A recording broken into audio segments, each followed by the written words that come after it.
신명기 13장의 전체적인 내용은 우상 숭배를 경고하는 하나님의 말씀이 담겨져 있습니다. 그런데 공통적인 것은 우상들이 우리에게 몰래 몰래 다가올 때마다 우상들이 우리에게 이런 말을 한다는 겁니다. 우상들의 행태는 다르겠지만 이런 말을 하는 것을 보면 결국은 이것은 어떤 모양이든지 내가 호감을 갖게 하는, 내게 호감을 주는 것이든 아니면 내게 미움을 사는 것이든 상관없이 이런 말을 한다면 조심하라, 이것이 우상 숭배다 하는 건데요. 우리가 아까 신명기 13장 2절 말씀을 읽었었던 앞부분에 있죠. 너희가 알지 못하던 다른 신들을 우리가 따라 섬기자. 우상 숭배자는 결국은 이런 말을 한다는 겁니다. 13장을 읽어보면 이 똑같은 문장이 12절에도 나오고 7절에도 나오고 13절에도 나옵니다. 와, 이거 진짜 멋진 것 같아. 그런데 그 입에서 너희가 알지 못하는 다른 신, 하나님 여호와 하나님을 제외한 다른 신들을 언급하면서 우리가 따라가자, 섬기자라고 말할 때 이거 우상 숭배라는 겁니다. 이런 말씀이 2절, 7절, 13절에 13장에 나오는 것을 보면 저는 이렇게 표현하고 싶은데요. 이것이 바로 마귀가 우리에게 다가오는 세 가지 출입구와 같다는 겁니다. 그 세 가지 중에 첫 번째 오늘 말씀은 거짓 선지자 그리고 꿈으로 점치는 자들의 유혹입니다. 이것이 1절부터 5절까지 소개되어지고 있습니다. 꿈, 아무 죄 없습니다. 야곱도 꿈을 꿨고요. 요셉도 꿈을 꿨고요. 다니엘도 마찬가지였습니다. 문제는 뭐냐면 꿈, 하나님의 잊어버린 언어라는 어떤 목회신학자의 고백도 있고 또 하나님께서 우리에게 알려주시는 신령한 말씀이 분명히 맞고, 그런데 문제는 뭐냐면 이 하나님의 언어를 가지고 점치는 자들이 있다는 겁니다.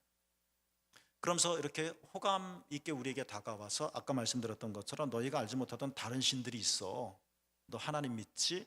다른 신이 있다니까 더 신통해 하면서 우리를 따라가서 섬기자라고 끌어가는 사람들, 이런 거짓 선지자들이 있고 꿈으로 점을 치는 자들이 다가와서 유혹할 거다라는 겁니다. 그들이 이런 말을 하더라도 따라가, 정말 기가 막힌 게 있어 하고 말한다 할지라도 듣지 말아라.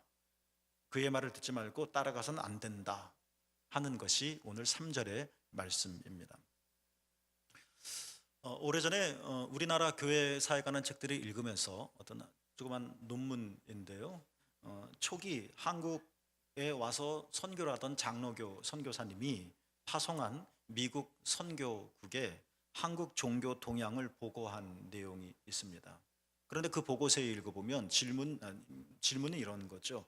한국의 종교는 뭐냐에 대해서 이 선교사가 한국에서 실제로 살면서 느끼고 배우고 경험한 것들을 보고서에 실은 겁니다. 한국의 종교는 뭘까요? 그렇죠? 이 선교사의 보고 내용은 이렇습니다. 한국의 종교는 불교 아닙니다. 한국의 종교는 유교가 아닙니다. 한국의 종교는 무속 종교입니다. 샤머니즘입니다. 이렇게 보고서를 쓴 적이 있습니다. 공식적으로 한교 선교가 이제 150년이 다가옵니다. 정말 하나님의 은혜가 커서 150년 동안 한국교회는 훌륭하고 멋지고 아름답게 잘 성장을 했습니다. 그런데 이 150년이라는 짧은 시간에 비하면 반만년이라고 하는 이 긴 시간 동안에 내가 의식하지도 못하게 우리 뼛속 깊이 물려들어있는 그 장로교 선교사의 고백처럼 우리 안에 나도 모르는, 저도 마찬가지입니다, 샤머니즘이 있다는 겁니다.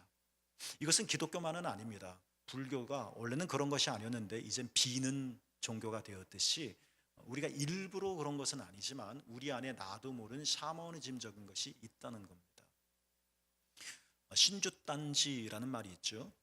굉장히 잡신들이 우리 무속 종교에서 굉장히 많았는데 신주단지가 굉장히 중요한 신이었었죠. 이것이 나중에는 초창기에 성미라고 하는 거룩한 행위가 되어집니다. 요즘은 성미 안 하지만 우리 예전에는 성미를 했지 않습니까? 이것은 긍정적으로 나타나는 경우입니다만 이런 우리의 샤머니즘적이 우리 신앙생활 속에서 좀 이렇게 침투해 들어와서 안 좋은 경향 또는 또 왜곡되어진 이런 내용들로 우리에게 다가오는 일들도 많은데, 그 대표적인 것이 뭐냐면 다 그렇다는 것은 아니고 그런 성향이 있다는 건데, 그 중에 하나가 뭐냐면 예언이라고 하는 겁니다. 제가 직접 배우지는 않았습니다만 지금 은퇴하셨죠. 저희 학교에서 구약학을 가르친 유명한 신학자가 계신데 그분의 글이 참 좋아요. 신학자이면서도 개교의 부흥회를 나가실 만큼 아주 가슴이 뜨거우신 분이시죠. 이 왕대일 교수님이란 분이신데요. 이분이 쓴 책에 보면 성경에 말하는 예언의 진짜 의미가 뭐냐를 이렇게 풀어서 친절하게 설명을 해 주셨습니다. 지금 드리는 말씀은 제 말이 아니라 그 교수님의 예인데요. 우리 뭐 이렇게 소모임 가질 때마다 제가 몇 번 얘기했었던 건데요. 여러분 일기예보 아시죠? 예보. 이때 예보는 좀 글씨가 좀 작아서 분명하게 안 보이시죠? 일기예보할 때 예자는 한자가 이렇습니다. 이때 예의 의미는 미리라고 하는 뜻을 가지고 있습니다. 그래서 내일의 날씨를 아직 내일이 아닌데 또 미리 알려주는 겁니다. 그래서 일기예보입니다. 예자는 한자로 예자가 굉장히 많은데 또 다른 예자도 있습니다. 은행에 여러분 예금을 하시죠? 일기예보할 때와 예금할 때 예자가 한자가 다릅니다. 보시는 것처럼.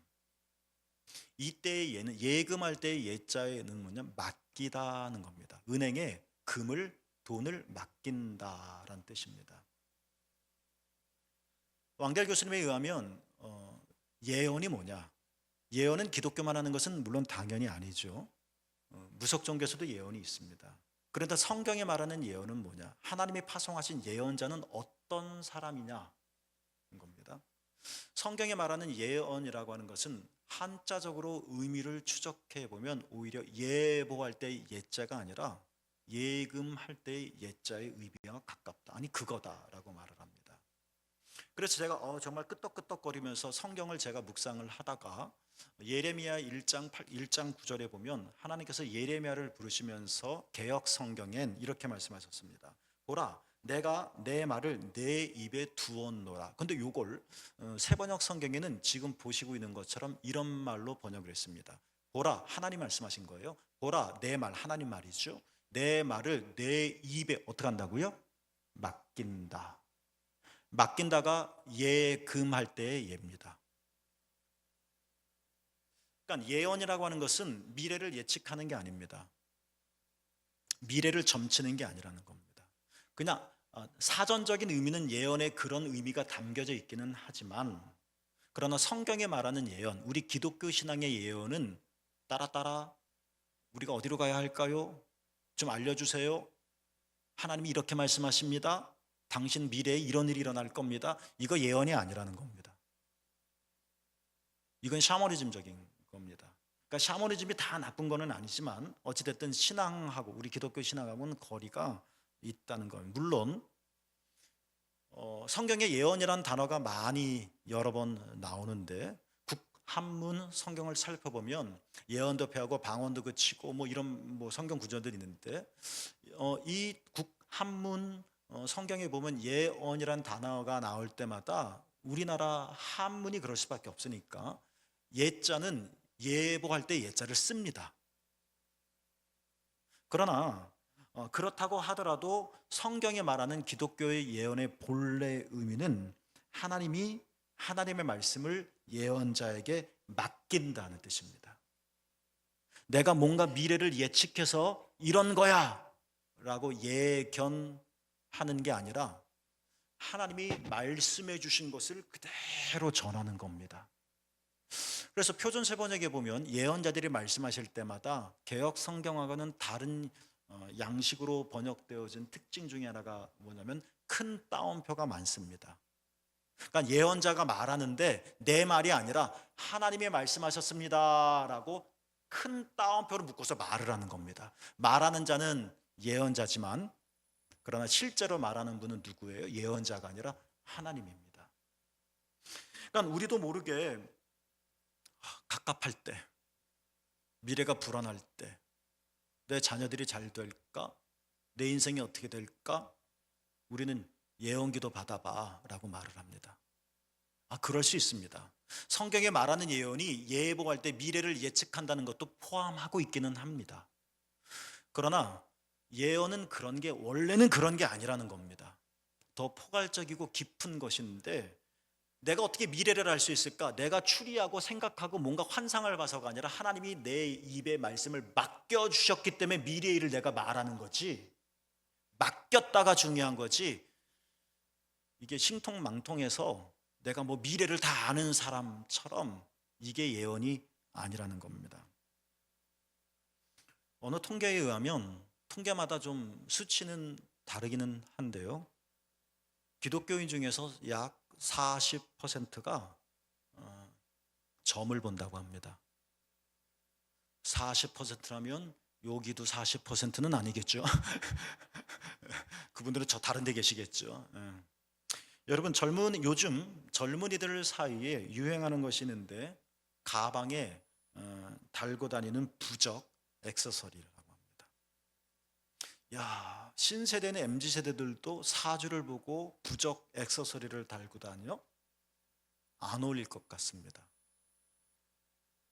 그런데 그렇다고 합니다. 사람들은 왜 미래를 알고 싶어 하는 걸까? 저도 궁금합니다. 제 미래가. 알지 못하니까 더 두렵고 궁금합니다. 그리고 알면 잘 대처할 수 있을 것 같다는 생각을 합니다. 사람들은 왜 미래를 정말 알고 싶어 하는 걸까? 나름 다 이유가 있을 거예요.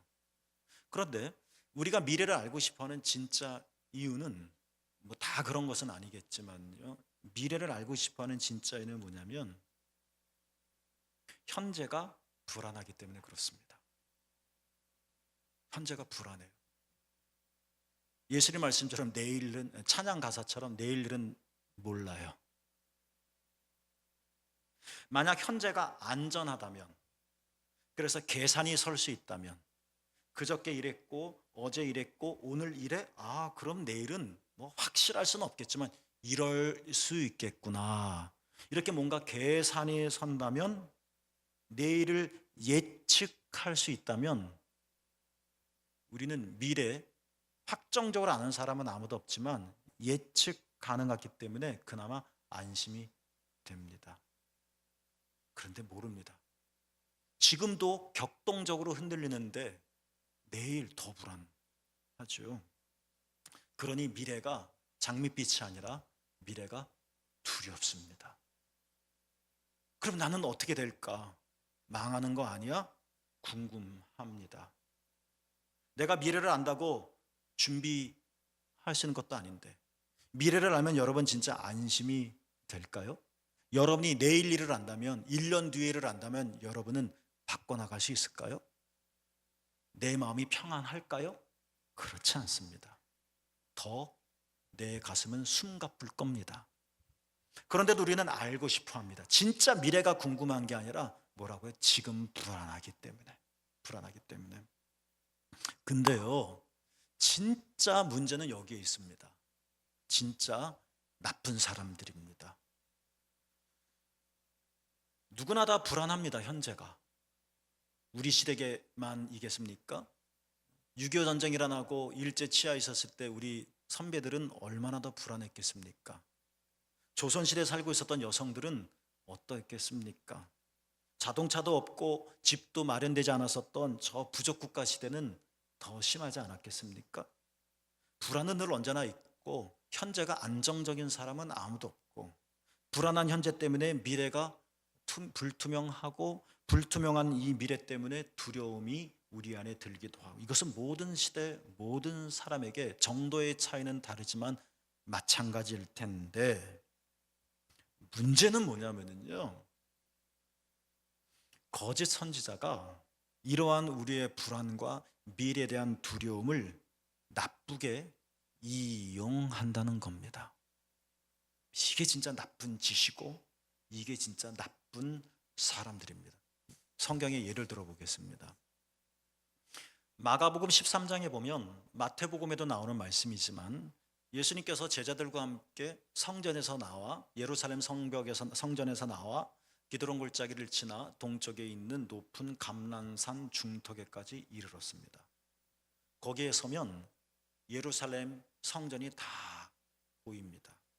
멋집니다. 화려합니다. 웅장합니다. 그런데 예수님께서 느닷없이 이런 말씀을 하십니다. 저 성전이 돌 위에 돌 하나 남지 않고 다 무너질 거다라고 말씀을 하십니다. 이건 제자들에게 큰 충격이었습니다. 그래서 제자들이 깜짝 놀라서 진짜예요? 예수님 거짓말할 분은 아니신데 진짜예요? 그러면서 제자들이 예수님에게 두 가지를 묻습니다. 그런데요, 이 성경 구절을 아무리 읽어봐도 이 제자들의 이 두 가지 질문이 지금 우리들이 하는 질문과 똑같다는 겁니다. 이런 질문을 했습니다. 지금 성전이 돌 위에 돌 하나 남지 않고 완전히 폭삭 무너질 거다, 이 충격적인 말씀 앞에서 제자들이 한 질문, 주님, 이런 일이 첫 번째, 언제 일어나겠습니까? 였습니다. 두 번째, 주님, 이런 일이 무슨 징조가 있겠습니까?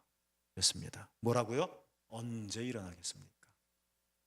무슨 징조가 있겠습니까? 그런데 또 주목해야 될 것은 제자들의 질문은 언제입니까? 무슨 징조가 있습니까? 언제? 궁금하잖아요. 진짜 언제 무너질 거예요? 미리 대비할 수 있잖아요. 무너지기 전에. 무슨 징조 궁금하잖아요. 그래야지 알 거 아니에요. 무너질 때가 됐다. 놀랍게도 두렵고 떨리는 마음으로 던진 이 질문에 대해 예수님은 대꾸하지 않으십니다. 우리는 진짜 궁금한데 언제 일어나요? 무슨 징조가 있나요? 예수님께서 말씀하신 것은 한 가지였습니다. 마가복음 13장 5절에 보면 예수님께서 이런 말씀을 하십니다. 같이 한번 읽어볼까요? 시작. 너희가 사람의 미혹을 받지 않도록 주의하라. 여러분 동문서답 같지 않습니까? 언제 그 일이 일어나요? 무슨 일이 먼저 일어나나요? 미래가, 땅이 흔들리는, 인생이 무너지는. 그런데 주님은 거기에 대답하지 않으시고요, 사람의 미혹이 있을 것이다. 지금 우리 두렵잖아요. 나는 그때를 알 수 있을까? 나는 그거 피할 수 있을까? 나는 살아남을 수 있을까? 다 죽는더라도 나도 똑같이 죽는 걸까? 다 문제 안에 휩쓸리는데 나는 요리조리 피해갈 수 있을까? 아니면 다 사는데 나만 해로운 일을 당하는 걸까? 엄청 불안하지 않습니까? 그때 예수님께서 뭐라고 말씀하셨다고요? 사람의 미혹이 있을 거다. 주의해라. 언제 대꾸하지 않으시고 무슨 징조에 대해서 말씀하셨지만 이게 초점이 아니라는 겁니다. 너희가 이럴 때 자칭 메시아라고 말하는 사람들이 나타날 거다라는 거예요. 우린 예루살렘 성전이 성경의 비유대로 예루살렘 성전이 무너진다고 한다면 우리는 깜짝 놀라서 호들갑 떨며 막 어찌할 바를 몰라서 두려울 겁니다. 진짜 어떡하지? 우리나라에 전쟁이 일어난데 어떡하지? 조그만 땅덩어리에 피할 곳도 없고, 우리나라에 핵폭탄이 떨어질지도 모르는데 뉴스 들으면 우리는 덜컥 겁을 집어먹죠. 다 마찬가지입니다. 현재의 삶이 불안합니다. 미래가 두렵습니다. 그런데 자칭 메시아라고 하는 사람들이 그때 나타나서 내가 어찌할 줄을 몰라 할 때 말한다는 겁니다.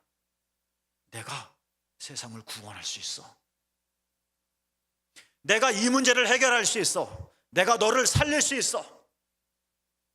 우리는 막 지금 불안하니까 지푸라기라도 붙잡고 싶은 심정이니까, 그래요?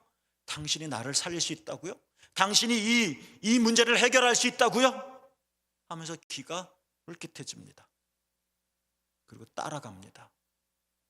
예수님 말씀하십니다. 그때 그런 가짜 메시아가 나타날 거다. 너희들을 미혹할 거다.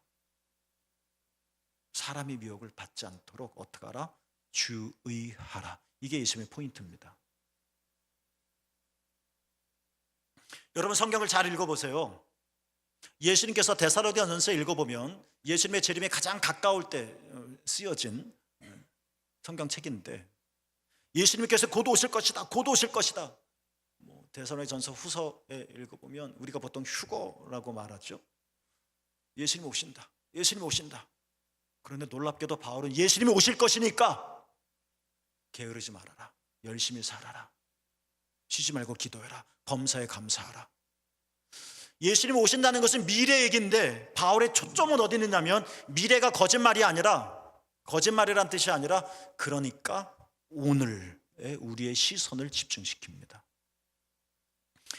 구약의 예언서들을 보십시오. 너희들이 이렇게 살면 너희들 다 망할 거야, 미래 얘기입니다. 그러나 예언자들이 미래만 얘기합니까? 너희들 계속 이렇게 죄 짓고 우상 섬기면 너희들 다 이방인에게 팔려가게 될 것이고 망하게 될 거야, 겁나죠. 예언자들이 그러나 하는 말은 뭐냐면, 잘 읽어보세요. 우리 지난번에도 아모스 같이 읽었거든요. 미래를 얘기하지만 예언자들의 항상 이 예언의 시점은 시제는 어디냐면 현재입니다. 그러니 우리 지금 우상 섬기지 말자, 지금 하나님만 섬기자, 이겁니다.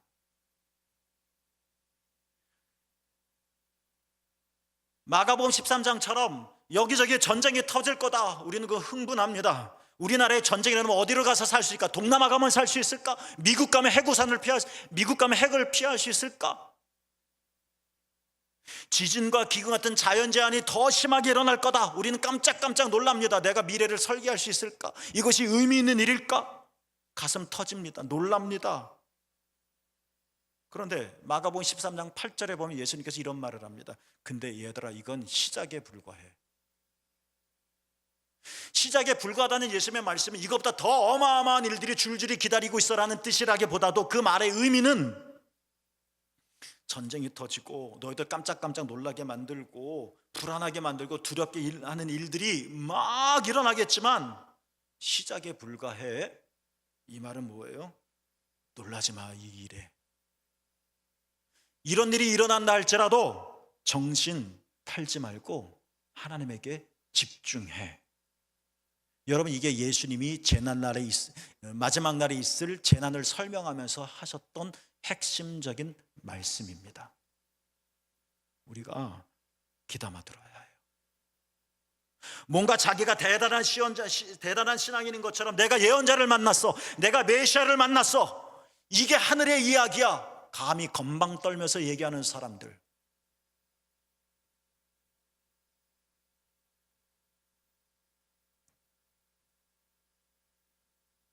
하늘의 영광을 보고 이사야는 주님, 내가 죽었습니다 라고 고백했는데,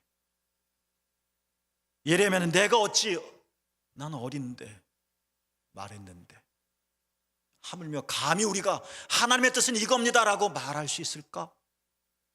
내가 메시아야 라고 말할 수 있을까? 내가 너를 구원하라고 보내주셨어 라고 말할 수 있을까? 더 바보 같은 짓은 내가 따라간다는 겁니다. 사람의 미혹을 받지 않도록 주의해라. 예언자가 나타나서, 선지자가 나타나서, 꿈으로 점치는 자들이 나타나서 이 불안한 마음을 막 달래주고 두려워 떠는 미래를 이렇게 막 소곤소곤 해주고, 괜찮아, 축복받을 거야, 잘 될 거야, 막연한 이런 자기 인간의 말을 하면서 슬금슬금 결국에는 본색을 드러내며 말하겠죠. 야, 너희가 알지 못하는 다른 신이 있어, 우리 따라가서 섬기자. 이게 본심이라는 겁니다. 속지 말라는 겁니다. 예언은 그런 게 아니라는 겁니다. 여러분이 그러시지는 않죠. 당연히 정신 차려야 할 겁니다. 저도 제 미래가 걱정됩니다. 저도 제 삶은 어떻게 될까? 왜 불안하지 않겠습니까? 내가 10년 후의 삶을 훌쩍 갔다가 돌아와서 10년 후 내가 이래, 그러면 잘 준비할 수 있을 것 같습니다. 그러나 갈 수도 없을 뿐만 아니라 물리학적으로 타임머신은 현재까지는 불가능한 거고요. 갔다 온들 진짜 잘 살 수 있습니까?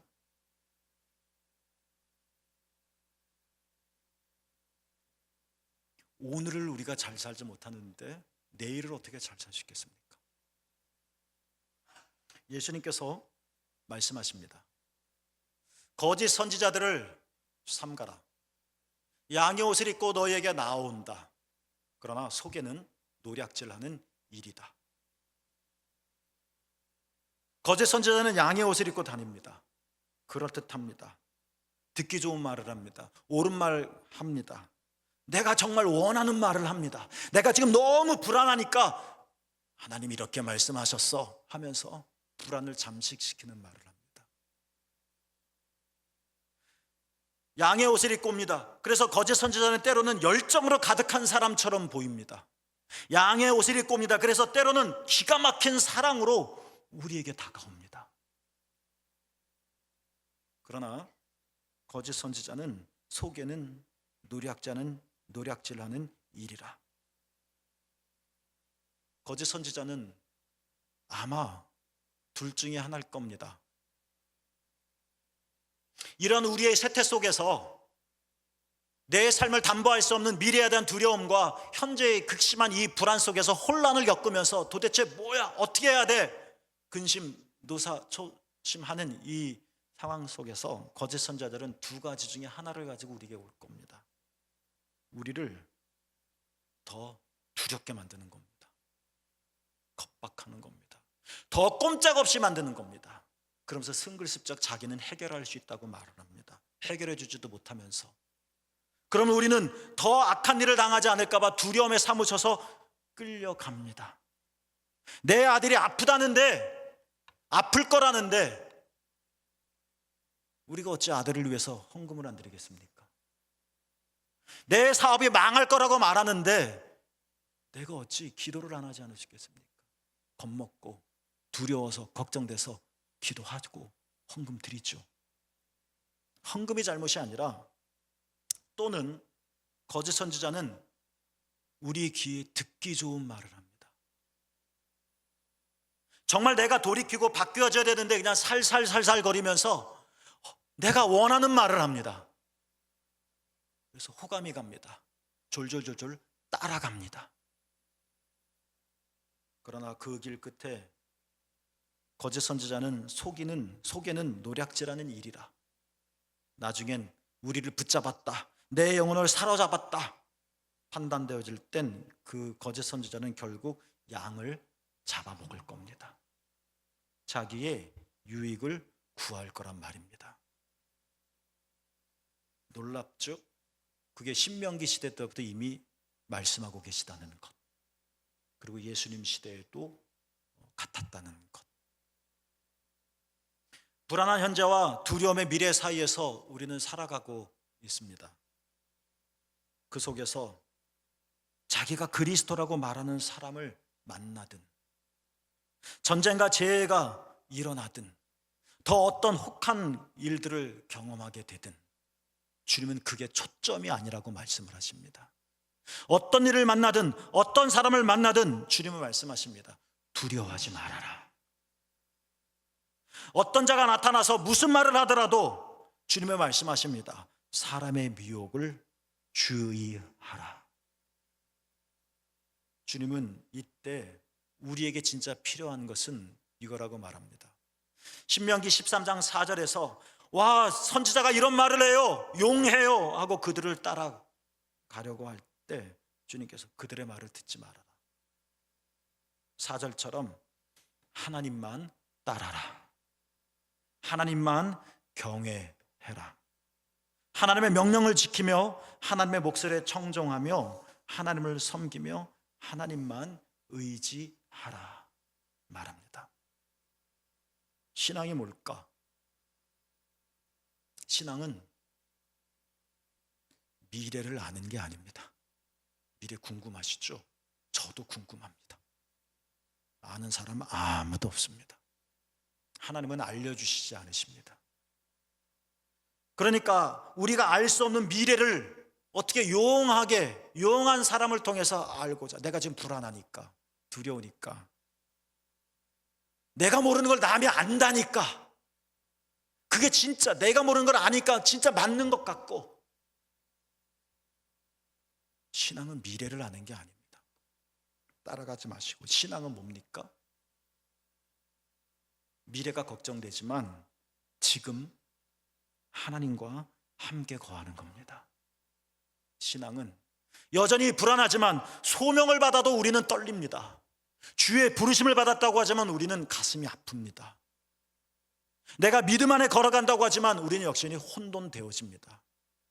바알 선지자를 이기고 또 로뎀나무를 찾아간 엘리야가 있고, 이스라엘 백성들을 거느리고 홍해를 건넜던 모세아가 도저히 못하겠습니다라고 멱살 붙잡힐 때 하나님께 탄원을 올린 적도 있고, 주의 길이지만 혼란스럽습니다. 누구나 다. 예수님도 피가 땀이 되도록 기도하셨고. 이게 인간입니다.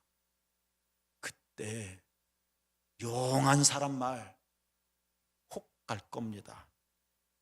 여러분, 미래는 알 수 없습니다.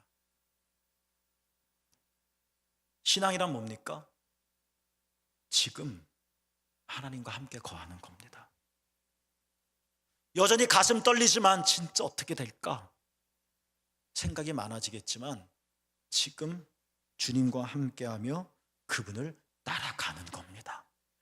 그러면 한 발 한 발, 오늘도 한 발, 내일은 또 오늘이겠죠, 한 발, 그렇게 계속 걷다 보면 우리는 미래에 도달하게 되는 겁니다. 여러분, 이 은총이 우리들에게 있기를 원합니다.